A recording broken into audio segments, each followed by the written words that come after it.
Assalamualaikum warahmatullahi taala wabarakatuh.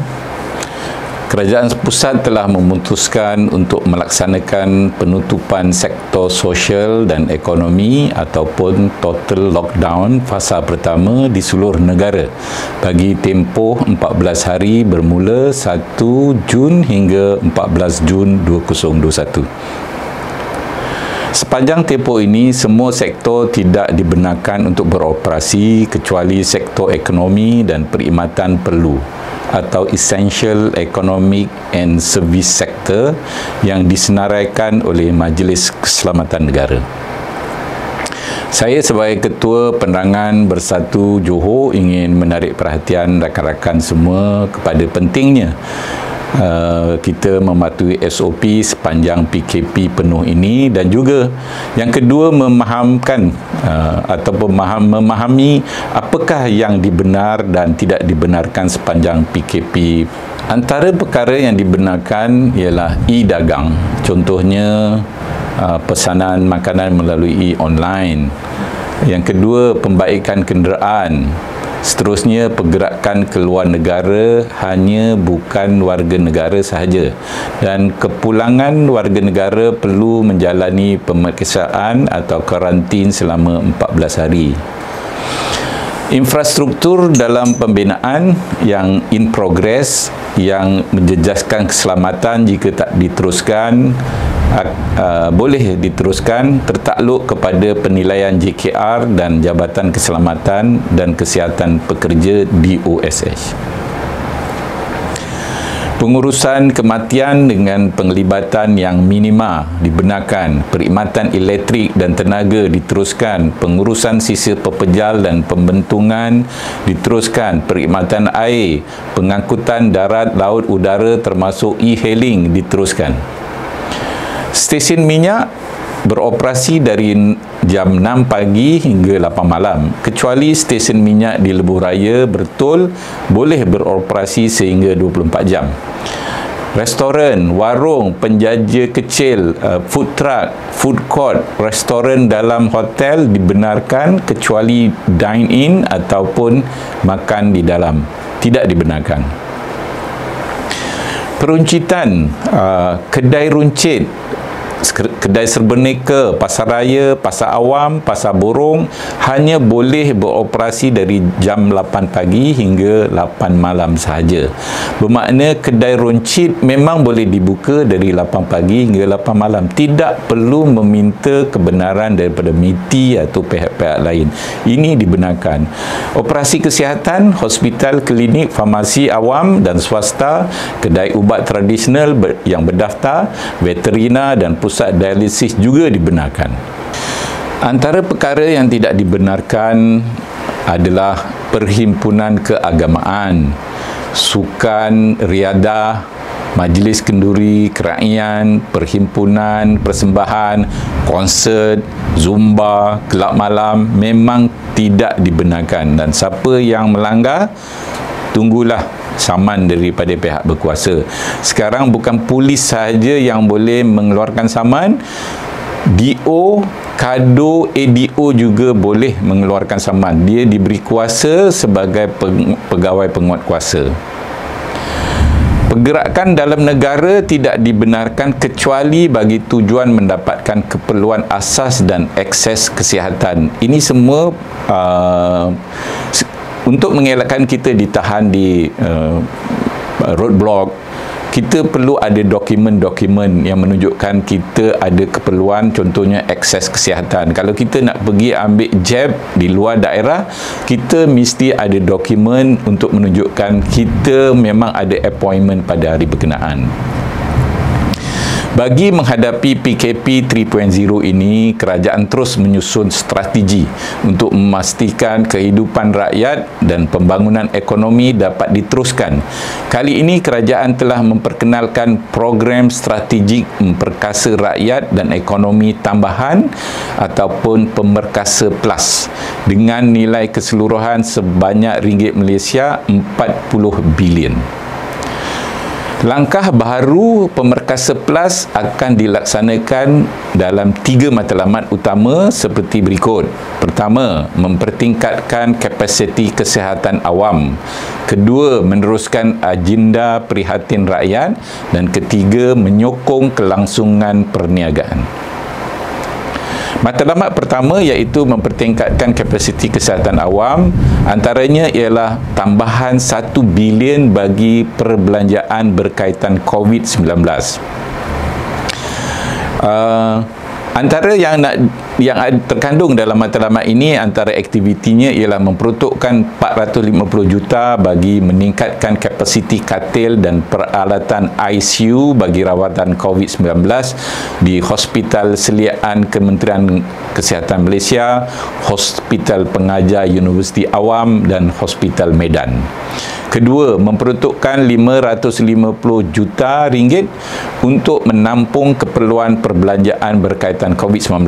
Antaranya pertambahan kos operasi dan pengurusan dalam menangani krisis COVID ini. Ketiga, melanjutkan tempoh perkhidmatan lebih 14,500 pekerja kontrak dan pesara petugas kesihatan. Seperti yang dimaklumkan oleh Yang Amat Berhormat Perdana Menteri, pemberian dos pada bulan Mei telah pun mencapai purata 80,000 dos sehari. Dan menjangka sasaran 150,000 dos sehari melalui penambahan terimaan vaksin. Berdasarkan unjuran, pelaksanaan PICK secara keseluruhan disasarkan untuk selesai menjelang bulan Disember 2021. Makna pada hujung Disember 2021 kita menyasarkan akan berjaya memberi vaksin kepada seluruh penduduk yang mendaftar. Negeri-negeri berkepadatan tinggi seperti Selangor, Kuala Lumpur, Johor dan Pulau Pinang dijangka akan mendapat vaksin keseluruhannya menjelang Oktober tahun ini. Kerajaan juga mengambil inisiatif dengan mengarahkan penggunaan jentera kerajaan bagi memudahkan penghantaran pergi dan pulang penerima vaksin, terutama warga emas ke pusat vaksin. Matlamat kedua iaitu meneruskan agenda prihatin rakyat, tambahan sebanyak 2.1 bilion bagi bantuan prihatin rakyat bermula Jun 2021 tahun ini. Ia diperuntukkan kepada isi rumah berpendapatan RM2,500 ke bawah akan menerima kadar tambahan sebanyak RM500 dan isi rumah berpendapatan antara RM2,501 hingga RM5,000 akan menerima kadar sebanyak RM300. Golongan bujang pula akan menerima RM100. Tambahan ini akan mula dimasukkan ke akaun penerima pada hujung Jun nanti. Bayaran ini merupakan tambahan kepada fasa bayaran terakhir BPR bulan September kelak sebanyak 2.4 bilion. Kerajaan menimbang semula pemberian moratorium. Industri perbankan memberi jaminan dan komitmen penuh untuk terus memberikan bantuan pembayaran balik pinjaman dan moratorium. Oleh itu, bagi semua golongan B40 dan yang terjejas ekoran kehilangan pekerjaan serta perusahaan mikro dan PKS yang tidak dibenarkan beroperasi dalam tempoh PKP, anda diberi pilihan untuk mendapatkan kelulusan moratorium secara automatik selama 3 bulan atau boleh memilih untuk mendapatkan pengurangan bayaran balik secara ansuran sebanyak 50% selama tempoh 6 bulan. Inisiatif ini akan dilaksanakan segera pada bulan Jun yang dijangka memanfaatkan lebih daripada 5 juta peminjam dengan nilai sehingga 30 bilion ringgit. Kerajaan juga akan melancarkan skim rehabilitasi sewa beli bas dan teksi pada minggu ini dengan nilai peruntukan RM1 bilion. Melalui skim ini, pengusaha bas dan teksi yang layak boleh mendapatkan moratorium pinjaman sehingga 12 bulan dan melanjutkan tempoh pinjaman sehingga 36 bulan. Matlamat ketiga, menyokong kelangsungan perniagaan bagi peniaga kecil, penjaja jalanan dan termasuk perusahaan mikro sekiranya ingin mendapatkan pembiayaan mikrokredit sebagai modal kerja sebanyak RM1.5 bilion disediakan bagi sepanjang tahun ini oleh BSN, Tekun, Mara, SME Corp dan Yapim dengan kadar pembiayaan serendah 3% sahaja. Bagi mengurangkan beban pemandu teksi, kereta sewa dan bas sekolah, kerajaan bersetuju memberi bantuan khas secara one-off sebanyak RM500 kepada 17,000 pemandu pelancong, 40,000 pemandu teksi, 11,000 pemandu bas sekolah, 4,000 bas persiaran dan 62,000 pemandu kereta sewa dan e-hailing. Bantuan ini yang berjumlah 68 juta akan disalurkan kepada penerima yang berdaftar pada bulan Julai. Seterusnya, kerajaan akan melanjutkan pemberian diskaun bil elektrik kepada sektor yang terjejas dengan menerima diskaun bil elektrik sebanyak 10% selama 3 bulan tambahan antara bulan Julai hingga September 2021. Pengecualian duty stamp kempen pemilikan rumah atau HOC yang telah berakhir pada 31 Mei lalu, kerajaan bersetuju melanjutkan pengecualian duty stamp HOC tersebut sehingga 31 Disember 2021. Masih terdapat pelbagai program pakej ransangan bernilai lebih daripada 100 bilion yang masih dalam pelaksanaan. Antara inisiatif dan program ini termasuklah pelaksanaan projek-projek kecil dengan peruntukan lebih RM2 bilion untuk dibelanjakan, memanfaatkan kontraktor kelas G1 hingga G4 bagi pembaikan infrastruktur dan fasiliti awam. Program jaringan prihatin bernilai RM2 bilion yang juga dilancarkan pada awal Mei lalu bagi membantu 8.4 juta penerima BPR untuk melanggan perkhidmatan telekomunikasi atau mendapatkan peranti telefon mudah alih. Dan program jaringan prihatin bernilai RM2 bilion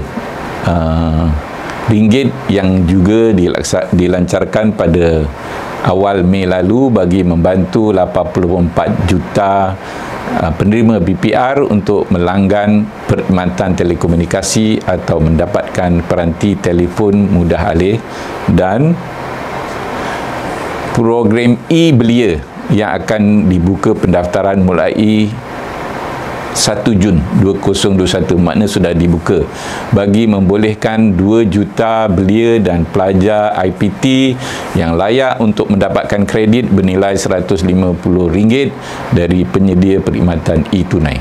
Di peringkat kerajaan negeri pula, Yang Amat Berhormat Menteri Besar dalam pertemuan bersama dengan ahli Dewan Undangan Negeri dan ahli Parlimen baru-baru ini telah mengumumkan beberapa bentuk insentif dan bantuan seperti menyediakan peruntukan sebanyak RM10 juta untuk menyediakan bakul makanan, penambahan peruntukan RM50,000 kepada setiap adun di negeri Johor, dan akan meluluskan satu pakej khas iaitu pakej ransangan ekonomi Ihsan Johor 3.0 dalam masa terdekat.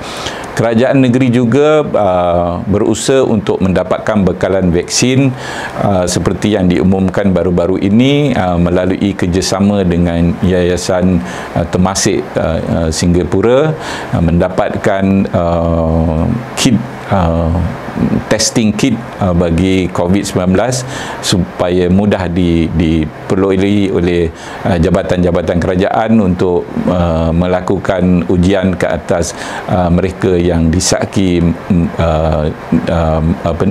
positif, dan juga berusaha melalui Yang Amat Berhormat Menteri Luar Negara untuk mendapatkan bantuan daripada kerajaan China bagi mendapat bekalan vaksin dari negara berkenaan. Walaupun mungkin keputusan kerajaan tidak mampu memuaskan hati semua pihak, namun sekiranya kita bersama berganding bahu memainkan peranan masing-masing, saya pasti kita boleh sekali lagi menang dalam peperangan menentang COVID-19 ini. Kerajaan negeri juga berharap kepada semua pihak termasuk ketua-ketua kampung untuk memberi kerjasama, memberi penerangan kepada anak buah mereka mengenai pentingnya mendaftar dalam COVID untuk mendapatkan vaksin. Saya difahamkan kerajaan negeri akan menyediakan peruntukan kepada sebanyak RM500 kepada ketua-ketua kampung bagi membantu menjalankan aktiviti penerangan dan promosi bagi pendaftaran COVID ini. Sekian, saya mengucapkan terima kasih kepada perhatian tuan-tuan dan puan-puan, terutama rakan-rakan kita dalam Bersatu. Marilah kita bersama-sama mematuhi SOP untuk memastikan COVID ini dapat kita lawan dan kita menang. Sekian, terima kasih. Assalamualaikum warahmatullahi taala wabarakatuh.